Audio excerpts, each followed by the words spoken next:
గెట్టు పంచాయతీ అంటేనే కదా సర్పంచ్ వచ్చింది. మీ తమ్ముని పొలంలో నీళ్లు కొనితలేవాడు కదా. కట్టేసినాం, మేమే వానిత్తలేం.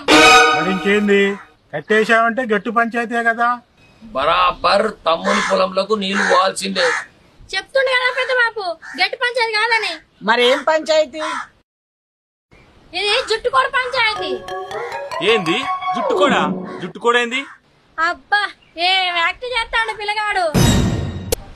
ఏంది జుట్టుకోడి కోసం గట్టు పంచాయతీ? అవు సర్పంచ్ సాబ్. ఏంది రాము, ఏంది లొల్లిది? ఇగో నేను వివరంగా చెప్తా ఇనుర్రి. మాకు మా మరిదికి మాటలు లేవు. మా ఆయన ఎంతో ప్రేమ కొద్ది చుట్టుకొని పెంచుకుండు, గది కోసుకొని తిన్నాడు. గది అడగలేకనే ఇట్లా చేసినాం. ఏమరా రాము, నిజమేనా?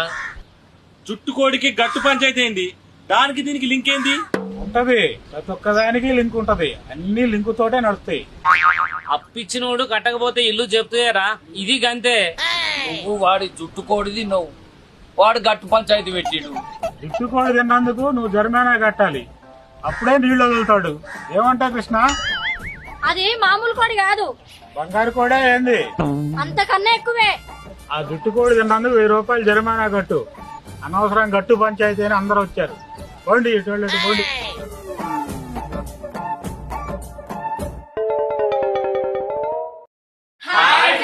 Welcome to Virat creation. చూసారు కదా మా వీడియో. మీకు నచ్చినట్టయితే లైక్ చేయండి, షేర్ చేయండి, కామెంట్ చేయండి. మరిన్ని మంచి మంచి వీడియోస్ కోసం మా ఛానల్ ని సబ్స్క్రైబ్ చేయండి. అబ్బా ఆ గంట అయితే గట్టి కొట్టూరి.